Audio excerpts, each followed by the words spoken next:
Auzubillahiminashaitanirrajim. Bismillahirrahmanirrahim. Assalamu alaikum students. Today we will complete question number 1 of exercise number 1.6 in which we solve the system of linear equation by Cramer rule. In previous lecture we did part 1 to part 4. Now we will start from part 5 of question number 1. Part 5 is 3x minus 2y is equal to 4 minus 6x plus 4y is equal to 7. सबसे पहले हमें Cramer rule में करने के लिए सबसे पहले हम इसको मैट्रिक्स के फॉर्म में लिखेंगे.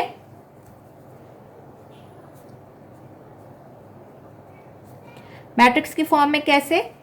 आपके पास ए क्या होगा? Coefficient of x, coefficient of y, coefficient of x, coefficient of y. X क्या होगा? वेरिएबल्स. और फिर कांस्टेंट होगा आपके पास 4, 7. मैट्रिक्स इन्वर्जन मेथड में हम क्या करते थे? ए एक्स बी, यानी हमने एक्स निकालना होता था तो ए को इधर ले जाते थे तो वो आपके पास बन जाता था ए इनवर्स बी. लेकिन क्रैमर रूल का फॉर्मूला है एक्स बराबर होता है A x determinant over A determinant और वाई बराबर होता है A Y determinant over A determinant. आपको इसमें ए एक्स का भी डिटर्मिनेंट लेना है और ए वाई का भी डिटर्मिनेंट लेना है और ए का भी डिटर्मिनेंट लेना है. सबसे पहले हम देखेंगे ए एक्स डिटर्मिनेंट इसमें क्या है. ए एक्स क्या होता है? ए एक्स जो है वो नीचे छोटा सा करके लिखते हैं. एक्स जो है ए एक्स डिटर्मिनेंट, वो ए एक्स का सेट आपके पास मैट्रिक्स का क्या होगा? आपने एक्स के अलावा यानी एक्स के कोफिशिएंट के अलावा बाकी वैल्यूज लिखनी है. अब एक्स का ये स्किप हो रहा है, इसका मतलब है कि आपको वाई लिखना है और कांस्टेंट लिखना है. लेकिन जब आपकी पहली चीज स्किप हो रही है तो अब आपके पास डायरेक्शन ये नहीं होगी बल्कि आप उल्टी साइड से आएंगे. यानी हम यहां से लिखना शुरू करेंगे. यानी पहले 4, 7 लिखेंगे और फिर -2 और 4 लिखेंगे. यानी ए एक्स में क्योंकि एक्स तो आपने एक्स के कोफिशिएंट तो स्किप करने हैं तो पहले आएगा 4, 7 और फिर आएगा -2 और 4. ए वाई आपके पास क्या होगा? इसमें अब आपने वाई के कोफिशिएंट स्किप करने हैं. वाई के यानी ये अब आपके पास देखिए पहली चीज जो है वो स्किप नहीं हुई तो हम अपने लिखने की डायरेक्शन यहीं से रखेंगे. यानी पहले आएगा 3 -6 और ये स्किप हो गया तो फिर कांस्टेंट आएंगे 4 और 7. और ए जो है हमने ऑलरेडी पहले भी लिखा हुआ है 3 -6 -2 और 4. अब हमने सॉल्व करने के लिए सबसे पहले ए डिटर्मिनेंट निकालेंगे. ए एक्स डिटर्मिनेंट पहले निकालने की जरूरत नहीं है क्योंकि अगर ए डिटर्मिनेंट आपके पास 0 हो जाएगा तो आपका जो क्वेश्चन है वो वहीं स्टॉप हो जाएगा क्योंकि इस तरह के क्वेश्चंस का सोल्यूशन पॉसिबल नहीं है.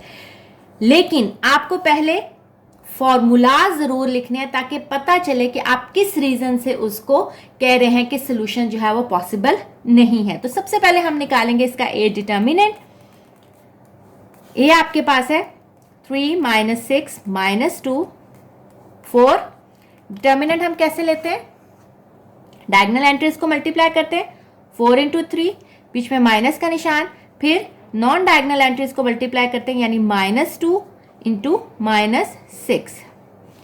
4 3 12 ये बीच के माइनस का और ये माइनस माइनस आपस में मल्टीप्लाई होकर प्लस हो रहे हैं तो 6 2 12. तो आंसर आ गया आपके पास 0. तो क्या पता चला हमें कि एज ए डिटर्मिनेंट इज 0. अब देखिए ए डिटर्मिनेंट 0 हो गया यानी अगर आप यहाँ इस फॉर्मूले में ए डिटर्मिनेंट को 0 पुट करते हैं और आपको पता है कि अगर डिनोमिनेटर में 0 हो समथिंग बाय 0 जो है इज इक्वल टू इन्फिनिटी. तो इन्फिनिटी जो है वो कोई आपके पास सॉलिड वैल्यू नहीं है, पॉसिबल नहीं है. इसलिए हम कहेंगे as A determinant is 0 so its solution is not possible.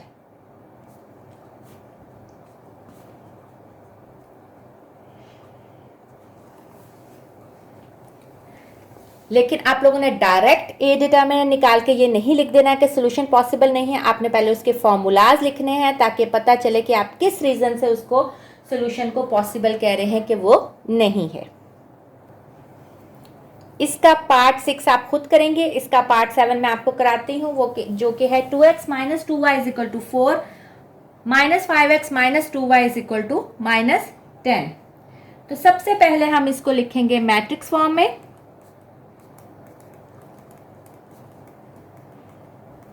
ए आपके पास क्या हो जाएगा, 2 - 5 -2 -2 x, और आपके पास कांस्टेंट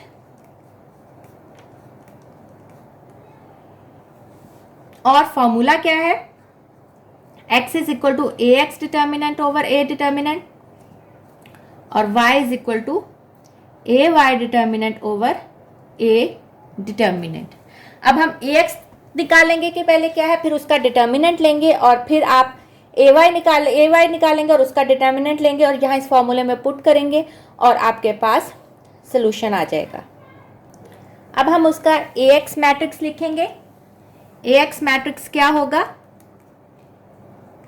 x के कोफिशिएंट के अलावा। तो x के कोफिशिएंट के अलावा अब हम कहाँ से चलेंगे, हम इसकी उल्टी साइड से चलेंगे।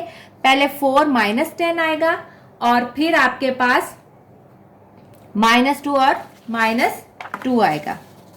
तो हम लिखेंगे 4 - 10 और -2 -2। ए वाई क्या होगा, उसमें हमने उसी साइड से शुरू करना है। तो ये आपके पास क्या होगा, 2 - 5 और 4 - 10।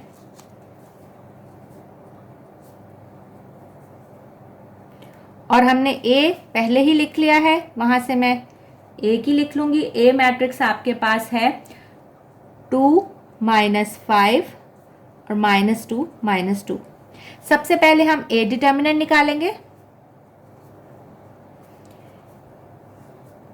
2 - 5 -2 -2। डिटर्मिनेंट में सबसे पहले डायगोनल एंट्री को मल्टीप्लाई करेंगे।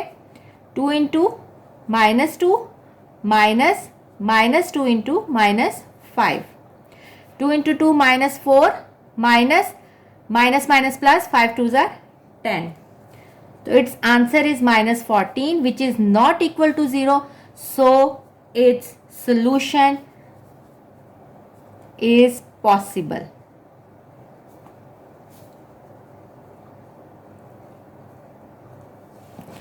Now we will find AX determinant. AX matrix लिखेंगे 4 - 10 -2 -2। अगेन डायगोनल एंट्रीज को मल्टीप्लाई करेंगे और नॉन डायगोनल एंट्रीज को मल्टीप्लाई करेंगे। 4 × -2 माइनस -10 × -2 -8 माइनस प्लस, तो 10 2s are 20। तो इसका आंसर आ जाएगा -28। इसके जीरो या नॉन जीरो होने से कोई फर्क नहीं पड़ता, इसलिए हम इसके साथ नहीं लिखेंगे कि इज नॉट इक्वल टू 0 और सोल्यूशन जो है या पॉसिबल है, क्योंकि इसके होने ना होने से जीरो हमें कोई फर्क नहीं पड़ता। Now we will find A Y determinant. A Y determinant आपके पास कैसे निकलेगा, हमने ए एक्स मैट्रिसेस का डिटर्मिनेंट लेंगे। सबसे पहले डायगोनल एंट्रीज को मल्टीप्लाई करेंगे। 2 × -10 -4 × -5 -10 और माइनस प्लस 5 4s are 20। तो आंसर आ जाएगा आपके पास इसका 10।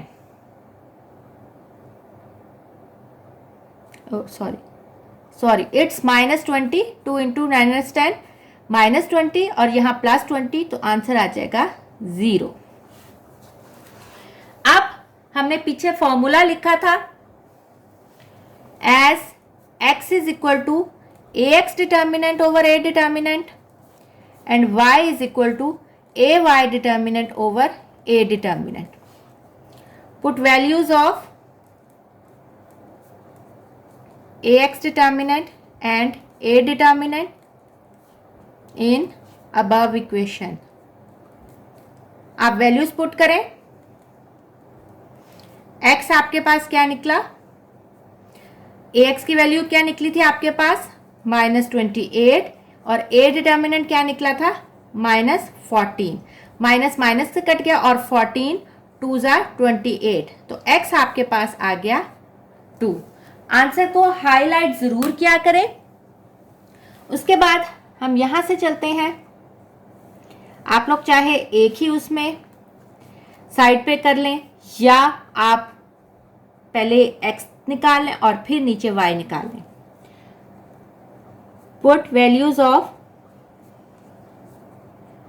ay determinant and a determinant in above equation.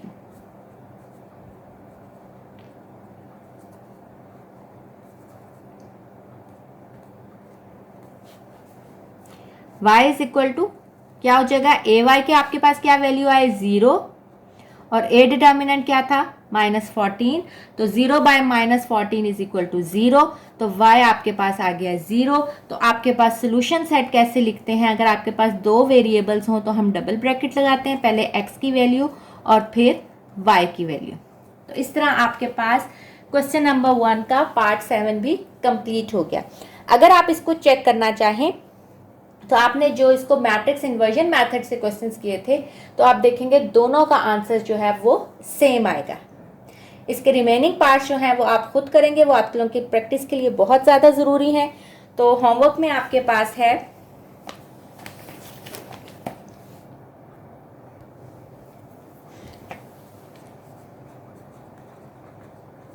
आपके पास question number 1 part 6 and 8, do it yourself. Okay students, next lecture में इंशाल्लाह हम इसके रिमेनिंग क्वेश्चंस करेंगे जो कि वर्ड प्रॉब्लम्स हैं।